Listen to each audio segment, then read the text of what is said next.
saya kenapa? Kok sampai saya tidak bisa bangun? Terus dia langsung jawab dengan arogansinya, dia hanya jawab, justru karena kamu muda, makanya kamu selamat. Kalau orang lain pasti mati. Dakwaan seorang wanita Indonesia yang mengatakan dirinya dibedah tanpa keizinan di sebuah hospital swasta Malaysia kini mencetuskan persoalan besar mengenai etika perubatan. Jangan tunda, jangan banyak gerak, saya gemetar. Dipukul. Wah, Very rude dok, kamu selamat. Kalau orang lain pasti mati. Kamu harus bersyukur karena saya selamatkan nyawa you. Kalau benar benda ni berlaku, kita tumpang simpati dan saya akan merasa malu. Tapi saya sebagai anak Selangor, anak Malaysia, harap isu ni hanyalah khayalan semata. Hai, halo, assalamualaikum warahmatullahi wabarakatuh. Berjumpa lagi dengan saya, Merbat Official. Tentunya channel kedua daripada Merbat TV. Oke, apa kabar hari ini? Mudah-mudahan kabar daripada teman-teman semuanya. Ya, semoga kabarnya sehat selalu, berkah umurnya, dan selalu dipermudah segala urusannya oleh Allah. Amin, amin, ya rabbal alamin. Oke teman-teman, di sini sebuah video yang bertajuk tentang gawat hospital swasta Malaysia Sunway didakwah melakukan operasi tanpa izin terhadap pasien Indonesia. Oh, ternyata ini artinya ada apa ya namanya teman-teman ya? Ada pasien Indonesia yang diperlakukan tidak baik oleh rumah sakit atau dokter Malaysia katanya sih. Saya pun kurang percaya. Gak ada ceritanya pasien dari Indonesia ketika berobat ke Malaysia pulang-pulangnya begini begitu. Semuanya banyak yang mengatakan sembuh daripada berobat di Indonesia, jauh lebih baik berobat di Malaysia. Oke, saya penasaran dengan isi kandungan dalam video ini seperti apa. Jom kita simak bersama. Let's go. Assalamualaikum bosku. Waalaikumsalam Wah, lagi warahmatullahi viral nih. wabarakatuh. Baru-baru ini seorang WNI yang dirawat di Sunway Medical Center, Sunway City, dekat Kuala Lumpur, mengklaim bahwa dirinya dioperasi tanpa persetujuan consent dan diperlakukan tidak baik saat Ini pasti fitnah teman-teman ya, fitnah. Gak ada ceritanya RS Malaysia melakukan hal demikian. Gak ada. Selama saya mendengar ceramah-ceramah atau pengakuan-pengakuan daripada pasien Indonesia, gak ada yang seperti ini teman-teman. Baru kali ini nih. berada di rumah sakit. Ia membagikan pengalamannya melalui video di media sosial bersama seorang influencer. Banyak komentar netizen yang meragukan klaim tidak adanya persetujuan operasi. Karena di rumah sakit swasta seperti Sunway, biasanya ada prosedur persetujuan tertulis sebelum tindakan besar dilakukan. Sunway di Malaysia nih bukan kaleng-kaleng ya bos. Ini company besar. Bukan hanya ada hospital aja. Mereka ada kampus, mall besar, apartemen mewah, dan lain-lain. Kayak nggak mungkin aja gitu. Pihak rumah sakit dari Sunway ini buat kesalahan yang fatal ini. Lagian pun, ini kan bersangkutan dengan nyawa ya. Kalau memang benar apa yang dia bilang, kenapa nggak lapor polisi Malaysia seharusnya dan kan bawa seperti itu. bukti, malah keluar-keluar di podcast. Dan sekarang beritanya udah rame banget di Malaysia. Sunway Medical Center resmi membantah semua tuduhan tersebut. Mereka menyatakan bahwa klaim itu tidak benar. Kalau bisa, harus buktiin. Jangan sampai ini jadi pencemaran nama baik hospital swasta. Sunway Medical Center Malaysia. begitu selesai operasi kedua itu, tiba-tiba rumah sakit itu langsung nagih itu kayak, nagih itu kayak membabi buta. Bayar ini, bayar. Kita nggak punya uang dok. Berapa tagihannya?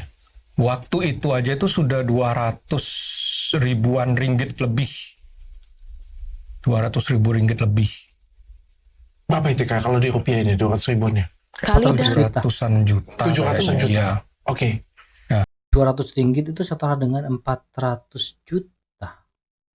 Enggak ya, 100 juta, 100 ribu ringgit itu setara dengan 200 juta. Enggak, oh iya 800 juta. Setara dengan 800 juta rupiah. Masa? Itu katanya totalnya 1,8 miliar. Iya, itu karena saya 2 bulan kan di rumah sakit. Itu kan masih di ICU dia kondisinya. Dan bilnya kan per hari itu di ICU kan wah Naik terus. ngeri. Pokoknya totalnya selama kamu di rumah sakit itu 2 bulan di rumah sakit 1,8 miliar. 1,8 miliar itu yang waktu kita diizinkan pulang tanpa membayar waktu itu. Oh, berarti belum bayar ya? Ya, yang kita sudah bayar tuh yang operasi kandungan. Itu kita sudah bayar di depan. Ya. Oke. Jadi waktu disuruh bayar, dicecar suruh bayar tuh, saya bilang, oh ya sudah saya bayar dulu yang operasi pertama. Ya kan, saya bayar dulu sekian, saya habis itu masih dipaksa bayar lagi gitu loh. Oke. Oh, kok ini Agak lain, biasanya mereka nggak iya, begitu. kok tiba-tiba membabi buta sekali gitu. Suruh lunasi, suruh bayar kan. Sampai kan pinjam uang kemana kan. Kita pinjam uang ke banyak orang. Dakwaan seorang wanita Indonesia yang mengatakan dirinya dibedah tanpa keizinan di sebuah hospital swasta Malaysia kini mencetuskan persoalan besar mengenai etika perubatan. Video Saya sih kurang percaya sebenarnya dengan apa yang disampaikan. Ya, haha, masing-masing sih mau percaya atau enggak. Tapi selama saya mendengarkan fakta-fakta tentang RS Malaysia, banyak pasien dari Indonesia yang mengatakan bahwa enak, pelayanannya bagus, dan lain sebagainya. Masa di video kali ini ada pasien yang benar-benar ditagih sampai 1,8 miliar dengan operasi yang tanpa prosedur dan dipaksa dan sebagainya. Ini kalau menurut saya sih fitnah sih sebenarnya teman-teman ya. itulah ini bukan sekadar luahan emosi tetapi membuka perbincangan sensitif tentang hak pesakit, keizinan rawatan dan cara layanan doktor terhadap individu yang berada dalam keadaan lemah. Walaupun dakwaan ini belum disahkan secara rasmi, ia cukup untuk membuatkan ramai tertanya-tanya sejauh mana ketelusan dan empati benar-benar diamalkan dalam situasi kritikal melibatkan nyawa manusia. Sedang seseru pihak Kementerian Kesihatan, Kementerian Dalam Negeri cakna dengan apa saya katakan ni. Tadi saya baru tonton Audiosiar Indonesia. Tetamu dia cerita waktu dia dapatkan rawatan di hospital Malaysia. Dok sakit, ini lebih sakit dari sesar, ini sangat sakit dok. Jawabannya apa? Manja. Oh, what? Dia membedah perut saya tanpa surat persetujuan. Satu pegang tangan kanan, satu pegang tangan kiri. Terus dokternya bilang, saya terlambat, saya mau operasi. Cepat, jangan tunda, jangan banyak gerak. Saya gemetar, dipukul. Wah. Very rude dok, kamu selamat. Kalau orang lain pasti mati. Kamu harus bersyukur karena saya selamatkan nyawa you. Kalau benar benda ni berlaku, kita tumpang simpati. Dan saya akan merasa malu. Tapi saya sebagai anak Selangor, anak Malaysia, harap isu ni hanyalah khayalan semata. Kerana saya bangga menyatakan, Malaysia ni ada 50 hospital yang tersenarai sebagai hospital terbaik dunia. Dari 50 tu, untuk Selangor ada 10. Saya bukan nak bangga dengan angka, tapi saya nak bangga hospital kita tu boleh tersenarai sebab kita ada doktor yang bijaksana, jururawat yang berjaga ketika dunia lena, pemandu ambulan yang memecut kerana nyawa, semua pegawai perubatan yang kerjanya tidak dipuja tapi tetap setia, walau luka tetap menjaga nyawa rakyat Malaysia walaupun nyawa yang datang dari luar negara. Dengarkan sendiri, saya lebih percaya dengan apa yang dicakap oleh abang ini tentunya. Karena selama ini yang saya tahu, rumah sakit Malaysia tetap yang terbaik pelayanannya loh. Sampai Malaysia ni kan, ada hospital yang ada pejabat khusus khas untuk pesakit Indonesia. Kalau benda macam tu pun Malaysia perhatikan, takkanlah hal macam tu, hak asasi manusia, boleh diabaikan. Sejujurnya, saya tak boleh terima. Tak boleh terima akal logiknya. Saya pergi klinik bayar RM1 pun doktor berusaha terangkan. Nak cucuk ni, nak cucuk. Saya cucuk ya, saya cucuk. Mau 5 kali tanya baru doktor cucuk. Ini bukti sistem kita sangat kukuh. Pesakit dijaga sampai sembuh. Di Malaysia, di Kuala Lumpur, Jadi tolonglah pihak berkaitan mulakan siasatan. Semua pihak yang ada gambling tenaga segera. Sebab dakwaan ni dibuat di Audiosiar yang terkenal di Indonesia. Jadi melibatkan maruah negara kita, melibatkan kepercayaan rakyat pada institusi perubatan kita. Bertindak demi maruah. Jangan dah terantuk baru terengadah. Renung peribadi, cermin diri. Dok, saya kenapa? Saya ini muda, saya ini orang yang sangat aktif. Saya seorang makeup artist. Saya kadang-kadang buka jualan kue, makanan. Kadang saya masih bantu di kantor untuk sales manager. Saya kenapa? Kok sampai saya tidak bisa bangun? Terus dia langsung jawab dengan arogansinya. Dia hanya jawab, justru karena kamu muda, makanya kamu selamat. Kalau orang lain pasti mati. Kamu harus bersyukur karena saya selamatkan nyawa you. Dan dia langsung pergi. Itu saya menangis gemetar. Boleh tahu nggak siapa nama dokternya? Dokter siapa? Orang India. Nggak tahu ya dok. Ini binti siapa gitu. Cewek. Terus abis itu saya menangis jadi-jadinya. Terus dia telepon dokter M. Kenapa istri saya diperlakukan kayak begini? Tapi terakhir ada saya ngomong, kalau saya mati dok, suami saya pasti gelar perkara sama kamu. Saya ngomong gitu. Terus dia pergi tinggalin. Terus dokter M Tapi buktinya ini selamat, teman-teman. Si kakak ini selamat. Itu disebabkan karena mungkin si kakak ini berobat ke Malaysia. Setahu saya, berobat di Malaysia tuh banyak yang sembuh. Yang awalnya di Indonesia itu biaya sekian-sekian di Indonesia, di Malaysia itu cuma sekian, sedikit. Jauh berbeda dengan Indonesia. Ini malah bawa kabar-kabar yang tidak sesuai dengan fakta kalau menurut saya, teman-teman ya. Karena hospital Malaysia itu diiktiraf terbaik, 50 hospital terbaik di dunia loh. datang, dokter M bilang, no, Natalie, sorry, I'm sorry. Saya nggak nyangka kamu ngalamin kayak gini. Kamu mau psikiater? Terus dia tanya. Terus aku bilang, boleh dok. Ayo ketemu psikiater, saya bilang waktu itu. Kenapa waktu itu dokter selamatin saya? Biar aja saya mati. Saya nggak mau hidup kayak begini. Terus dokternya bilang, oh itu tidak fair dong buat anak kamu. Baru saya menangis di situ, saya sadar saya punya anak. Gila. Kayak gitu. Oke geng, Assalamualaikum. Piu-piu. Oke, kita dah dengar video dari akaun TikTok Dr. Richard Lee yang dimana beliau ini mengatakan bahawa beliau dibedah tanpa ada persetujuan ataupun tanda tangan. So sangat muskil sebenarnya. Kenapa saya cakap macam tu? Sebab Malaysia ni baik itu hospital kerajaan ke ataupun hospital swasta, hospital kerajaan pun apa-apa kena persetujuan dari kita pasien, apatah lagi hospital swasta. So macam tak logik bila dia mengatakan bahawa dia dibedah dan percakapan ataupun layanan dari doktor pun kasar macam tu. So macam tak logik sebenarnya kan. Sebab selalunya kalau hospital swasta ataupun klinik swasta, mereka akan sebaik mungkin untuk melayani pasien kan. Sebab ialah nama baik hospital mereka kan, nama baik kaki tangan mereka.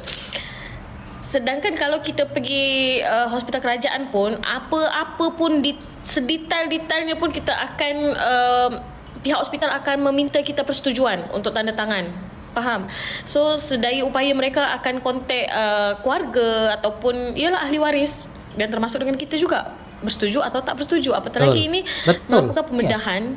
So tak logik kalau misalkan pihak hospital tak meminta persetujuan dan langsung buat pembedahan macam itu je. Tapi apapun, harapnya lah pihak hospital Malaysia yang menangani pasien tersebut ataupun beliau tolong membuka suara, ataupun mungkin dibuat pertemuan kah, jadi tidak memburukkan imej hospital Malaysia ni, hospital swasta pula tu kan. Jadi sama-sama mungkin kalau memang ada kesalahpahaman baik itu dari pasien kah ataupun dari hospital tersebut, sama-sama diperjelas. Dan ya memang sudah seharusnya pihak hospital swasta Malaysia ni yang mungkin menangani beliau ataupun pasien tersebut membuat satu penjelasan. Dan kalau memang betul benda ni berlaku dari hospital swasta, so tak patut kot untuk dilakukan tanpa persetujuan dari pasien. So kalau ada apa-apa macam mana? Siapa yang nak kena bertanggungjawab kan? Dan layanan doktor yang kasar sedangkan pasien tersebut sakit kan. Lepas tu doktor pula berkata kasar. So macam mana dia punya ketakutan kan. So sangat disayangkan sebenarnya kalau benda ni betul berlaku. Dan kalau tidak berlaku pun, ya sama-sama harus diperjelas dan harus dijelaskan kesahihan dari podcast pasien tersebut. So apapun, kita sama-sama tunggu klarifikasi dari pihak hospital swasta dan juga dari pihak pasien. Terima kasih. Dok, tamatannya Scotland. Dokternya tamatan Scotland, Malaya, dan dia juga tamatan Perth. Jadi untuk dengan riwayat yang kita lihat di Google, dengan pendidikan sebagus itu, kita sebagai orang awam trust dong. Begitu menginjakkan rumah sakit itu, kaki di rumah sakit itu, wow, besar, megah. Rumah sakit besar, terkenal. Salah satu saya kenapa mau pilih situ dari berbagai macam rumah sakit, karena rumah sakit terbaik katanya. Iya. Kita ngerasa keren lah ya masuk ke sana ya. Terus dokter yang pegangnya juga dokter. Lulusannya bukan main-main dok, gitu. Masuk nih berobat di sana. Masuk berobat. Nah setelah saya berobat itu, saya belum berobat. Saya konsultasi dulu sama dia. Saya menceritakan dan saya bawa hasil yang sama. Saya menceritakan, terus dia bilang, oh oke. Pertama itu menenangkan. Saya bilang, apakah saya harus angkat kandungan? Kan saya kan nggak ngerti kan, karena pendarahan terus. Dia bilang, enggak, ini hal kecil. Dia masukin transvaginal, terus dia bilang, oke, kayaknya saya harus histeroskopi kamu. Tapi waktu itu bahasanya saya belum ngerti histeroskopi. Dia bilang, saya masukin kamera lewat bawah ya, Bu. Oke. Dia bilang gitu. Oke dok, setelah dokter masukin kamera, dokter mau ngapain saya? Saya bertanya karena pengalaman kan. Oke, saya lihat dulu. Kalau ini kasusnya berat, saya akan diskusikan lagi sama kalian. Waktu itu dokternya ngomong gitu. Kalau seandainya saya bisa kuret, saya kuret. Oke. Dokternya ngomong kayak gitu. Akhirnya saya dibawa untuk rawat inap. Dan rawat inap di kelas kamar yang satu kamar tuh 2 orang. Oke. Satu kamar tuh 2 orang. Dia nggak boleh menginap karena perempuan kan. Jadi harus menginap di Airbnb. Oke. Setelah itu besok paginya dijadwalkan. Habis saya transfusi, dijadwalkan untuk histeroskopi itu. Setelah CT scan. Oh ya, CT scan dulu. Berarti periksa periksa semua ya? CT Periksa scan, darah, CT scan, ronsen, diperiksa Iya, semua ya? diperiksa. Oke. Khasnya Tapi Malaysia hasil lah ya. tapi hasilnya nggak diinfokan ke kita. Oh, Dia kamu hanya nggak bilang everything is good. Jadi besok pagi kita bisa tindakan.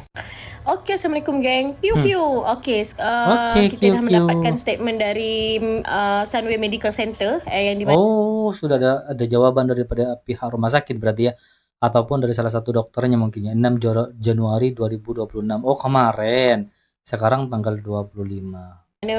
mereka sudah mengeluarkan statement dekat page resmi mereka dekat halaman Facebook. Okey, so kita pun tak boleh nak mengulas banyak dan kita pun tak boleh nak berspekulasi ataupun tak boleh nak berandai-andai bahawa benda ni betul, benda ni tak betul. Cuma kalau di mata awam yang kita sendiri pun pernah merasakan kan, yang kita ni pernah masuk hospital, kerajaan ke, swasta ke. So cerita dari pihak sebelah patient ni macam tak logik, betul, sebab macam mana pun walaupun kita operation kecil ke kan, kita akan dibintai persetujuan, sign baik itu diri kita sendiri ataupun pihak Pasti itu, keluarga jelas. waris. So bila tiba-tiba dilakukan operation pembedahan macam tu je tanpa ada persetujuan, tanpa ada sign, so macam bagi kita tak logik. Tapi apapun benda ni pun sudah dalam siasatan, so pihak hospital pun tak boleh nak mengeluarkan statement lebih-lebih. Dari patient pun sudah melantik peguam dan hospital pun sudah melantik peguam. So apa pun kita wait and see geng. So korang boleh baca ni statement dari pihak hospital. Thank you. Kalau Sunway Hospital bagaimana? Ya, jadi Sunway ini namanya Sunway Medical Center, teman-teman ya. Ada 2 ya. Ada di Penang, ada juga di Kuala Lumpur ya. Sunway boleh aja, tapi saya lebih menyarankan Sunway yang di Kuala Lumpur. Kenapa? Peralatannya jauh lebih canggih, jauh lebih modern, teman-teman ya. Dokter spesialisnya juga jumlahnya lebih banyak, teman-teman ya. Hasil medikalnya juga katanya menurut orang lokal itu jauh lebih akurat dibandingkan dengan Sunway yang ada di Penang, teman-teman ya. Nah, ini biasanya juga menjawab buat Bapak Ibu yang tanya, teman-teman ya. Nah, sebetulnya lebih murah di Penang atau di Kuala Lumpur sih? Nah, 11-12. Harganya hampir-hampir sama. 11-12. Bahkan kalau mungkin di Penang, teman-teman ya, mohon maaf, banyak sekali ya saudara-saudara kita ya, orang Indonesia yang berobat ke sana. 90% mayoritas adalah orang kita, teman-teman ya. Jadi kalau Bapak Ibu merasa, waduh kalau di Penang ini ya ketemu orang Indo ya dan antri, teman-teman ya, dan banyak ya. Nah, kalau kamu mau lebih longgar, kamu bisa melakukan pemeriksaan medical check up ya di Sunway Hospital Kuala Lumpur ataupun di Rumah Sakit Pantai Hospital Kuala Lumpur. Itu nggak pakai antri, teman-teman ya. Langsung cepet, apalagi kalau kamu bisa daftar dulu ya. Semoga info yang saya bagikan hari ini bisa berguna buat Bapak Ibu yang mau berobat di Kuala Lumpur ataupun di Penang, Malaysia. Tetap semangat, salam sehat, salam konnichiwa. Catatan proses medis di Malaysia. Secara umum di Malaysia, dokter wajib mendapatkan persetujuan tertulis dari pasien, informed consent, sebelum melakukan pemeriksaan atau prosedur medis tertentu, termasuk operasi. Ini adalah bagian dari pedoman praktik medis dan bisa berimplikasi hukum jika tidak dipatuhi. Kalaupun memang benar dia dioperasi tanpa ada izin dulu, seharusnya dia membuat laporan polisi di Malaysia atas dugaan melanggar. Iya, betul. Saya nggak mikir ke sana. Seharusnya kan demikian. Kenapa berkuar-kuarnya di Indonesia? Kenapa tidak dipermasalahkan ketika berada di RS Malaysia? Kan bisa. Melanggar aturan rumah sakit, bukan keluar rumah sakit terus Gak balik buka beres suara ini. di podcast. Nah, prosedur konsen biasanya melibatkan penjelasan rinci tentang risiko, manfaat, dan alternatif tindakan medis. Oke, teman-teman ya, itulah video reaction hari ini yang jelas setahu saya RS Malaysia tidak sejahat ini. RS atau dokter Malaysia tidak separah yang kita bayangkan. RS Malaysia pelayanannya baik banget. Banyak pasien-pasien Indonesia itu sembuh ketika dibawa rujuk ke RS Malaysia. Salah satunya seperti di Penang, di Malaka, banyak yang sembuh. Yang awalnya di Indonesia kurang teliti dokternya, tapi ketika di Malaysia murah dan kebanyakan sembuh total. Mungkin teman-teman punya pendapat lain terkait masalah ini, silahkan komen. Tapi yang jelas saya secara pribadi mengatakan bahwa RS Malaysia tidak seburuk apa yang kita dengarkan daripada pasien Indonesia yang mengatakan hospital Malaysia itu buruk dan jahat. Mungkin teman-teman yang suka dengan video ini silahkan bantu dengan cara menekan tombol like, komen, dan share. Jangan lupa di subscribe channel daripada Merbat Official ini. Baik, kita akhiri. Wassalamualaikum warahmatullahi wabarakatuh.